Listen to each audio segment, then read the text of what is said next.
안녕하세요. 제가 어릴 때 우리 부모님은 항상 화목한 가정이었습니다. 저는 집안의 외동아들로 태어나 나름대로 똘똘하다는 이야기를 많이 들어서 초등학교 때는 학생회장을, 중학교 때는 전교 1등까지 하며 집안의 기대와 사랑을 독차지했습니다. 하지만 그러한 행복도 잠시였을까요?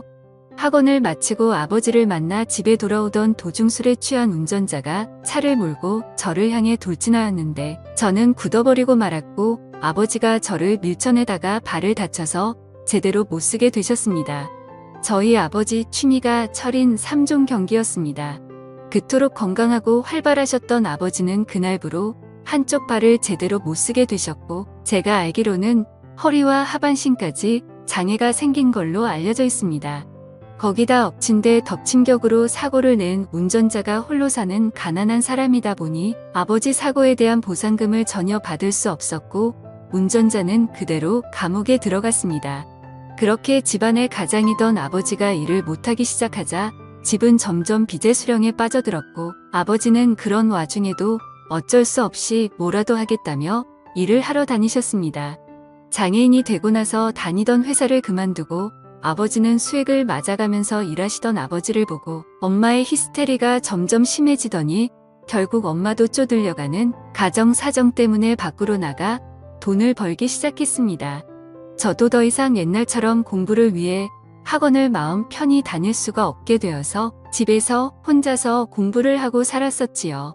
그때를 생각하면 가장 기억에 남았던 건 화장실이었습니다. 저희가 이사간 새로 들어간 집은 화장실이 없었습니다. 큰 볼일을 봐야 할 때는 항상 1층 집으로 내려가서 화장실을 가야 했고, 작은 볼일은 요강이나 페트병의 볼일을 보고 아침에 버리고 했을 정도로 저희 집 사정은 한순간에 정말 빈약해졌었죠. 그러던 중 어느 날부터 항상 저녁이 되면 엄마와 아빠가 다투는 소리에 자다가 깨어날 때가 많았습니다.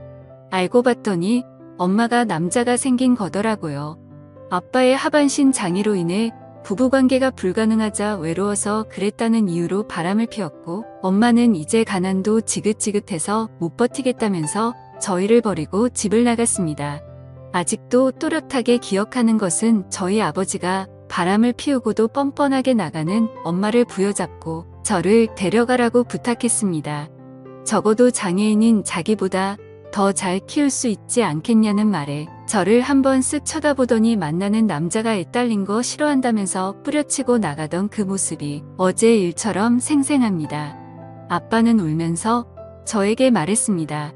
아들아, 이 모든 일이 이 아빠가 부족해서 생긴 일이라고요. 저도 정말 너무 힘들었습니다. 아버지 사고 난 날 제가 바보처럼 가만히 서 있지만 않았더라면 이런 일이 애초에 생기지 않았을 텐데 라는 생각이 들었죠. 저 때문에 이 화목했던 가정이 모두 파괴되고 엄마마저 저를 버리게 만든 거라는 자책감에 빠졌었죠. 아버지는 그럼에도 불구하고 자포자기하지 않으시고 항상 저에게 좋은 말만을 하셨습니다.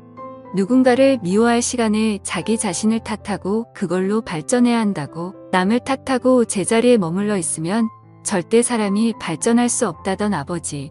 저보다 더 인생이 고달프시고 아버지를 보며 정말 독하게 공부를 했습니다. 학생의 신분이니 공부만큼 할 수 있는 게 없었습니다.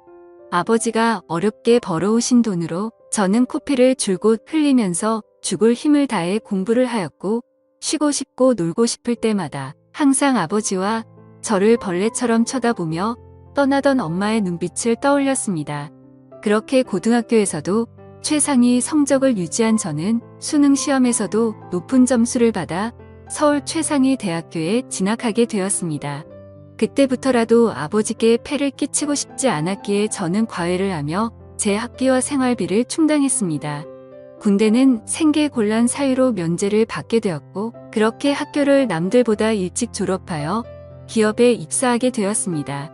제가 대학을 졸업하고 기업에 입사하던 날 저희 아버지는 이제 자기는 죽어도 여한이 없다며 펑펑 우시던 아버지를 제가 끌어안고는 무슨 말씀하시냐고, 그동안 아버지가 이 아들을 책임지고 이만큼 잘 키워주셨으니 이제 제가 아버지를 책임질 때라고 말씀드렸죠.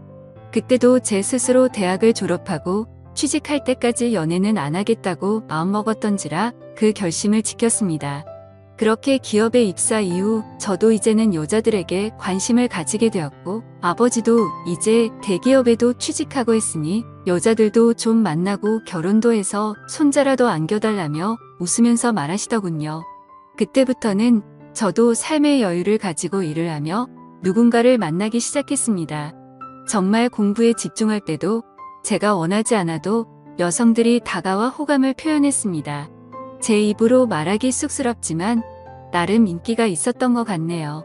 아무튼 이런 영향 때문인지 취직하고 나서 만났던 여자들은 저를 사랑한다 했지만 제 아버지의 존재를 알게 되면 거리를 두게 되고 그러다 몇 번의 헤어짐으로 이어지게 되자 아버지는 혼자서 자책을 하시며 저에게 자신 혼자 살아가면 된다며 우리 아들 앞길 막을 생각이 없다고 제발 이제 독립하라고 하더군요. 제가 사람인 이상 어떻게 그럴 수가 있겠습니까? 그렇게 시간은 금방 흘러 제 나이가 30이 넘어갈 무렵 나름대로 회사에서 인정도 받고 돈도 모으게 되어서 20평대의 아파트에 들어가게 되었고 생활이 안정이 좀 될 무렵 지금의 아내를 만나게 되었습니다. 아내는 회사 동료의 소개로 만나게 된 여자였습니다. 그저 그런 지방대학 출신인데 집에는 돈이 좀 있는 여자였죠. 저를 처음 만나던 날 캐딜락 차를 몰고 나온 게 아직도 기억이 나네요. 하는 일도 없지만 차는 외제차 비싼 차를 몰 정도로 부를 과시하던 그녀. 첫눈에 제가 자기 이상형이라며 만난 지 일주일 만에 적극적인 그녀의 대시에 사귀게 되었고 한 달째가 되어서는 결혼 이야기를 하더군요. 막 자기한테 장가오라면서 농담과 진담을 섞어서 했습니다. 제가 걸렸던 건 아내의 씀씀이었습니다. 있는 집 외동딸이라 그런지 제 기준에는 돈을 너무 함부로 쓰는 성향이 강했거든요. 그러면서 저에게 더욱 적극적으로 다가오는 그녀에게 저도 넘어가게 되었습니다. 아내 집에 처음으로 인사드리러 간 날 장모가 저를 곱지 않은 눈으로 쳐다보더군요. 자기 집이 어떤 집인데 하면서요. 하지만 아내가 외동딸이라 그런 건지 장인이든 장모든 꼼짝을 못하는 듯입니다. 결국 아내 투정에 마지못해 결혼을 허락하셨고 아내는 바로 저희 아버지 문제를 말하더군요. 남편 아버지께서 거동이 좀 불편하시긴 한데 그렇다고 혼자서 아예 못 움직이시지는 않으셔서 괜찮다고 말이죠. 그때 당시에는 처가에서 별로 신경을 안 쓰시는 건지 별 다른 말이 없으셨고 장인어른은 신혼집도 마련해주고 아버지의 일자리도 마련해드리겠다고 했습니다. 이후 아버지께도 조심스럽게 이야기를 드리니 이제 성인 아들이랑 사는 거 지겨웠다며 제발 나가라고 하시던 아버지. 못내 마음에 걸렸습니다만 아버지께서는 제가 계속해서 고집 부리면 못 찾는 곳으로 잠적하시겠다고 반 협박식의 어조로 말씀하셨습니다. 이렇게 번개불에 콩 볶아 먹듯 아내를 만난 지 반년 만에 뭔가에 홀린 듯이 결혼을 하게 되었습니다. 하지만 결혼식장에서부터 불편했습니다. 저희 아버지가 몸이 불편하셔서 있는 걸 장모님이 너무 인상을 쓰시고 가까이 있는 것조차도 꺼려하시더군요. 제가 울컥하여 한마디를 하려 하자 아버지께서 저한테 별거 아닌 일로 화내지 말라며 저를 말리셨죠. 결국 이 문제로 신혼여행을 가서까지도 아내랑 싸웠네요. 하지만 그와는 별개로 그때부터 제 생활은 많이 편해졌습니다. 아내 명의로 된 아파트와 차를 타고 출퇴근하고 결혼한 지 얼마 되지 않아 아이도 생겼고 아내는 저라면 뭐든지 다 해주려고 했었습니다. 다만 저희 아버지한테 가는 건 싫어했고 저희 아버지께서도 며느리 오는 게 불편하니 쉬는 날 저만 오라고 하시더군요. 아내의 부모님 즉 장인 부부는 사업을 운영하고 계십니다. 중견 기업 정도는 아니고 사업장에 30명 정도가 일하는 회사입니다. 저희 아버지를 장인 특채로 뽑아서 일을 맡기셨다고 아버지께서도 일도 편하고 사돈네가 많이 챙겨주신다네요.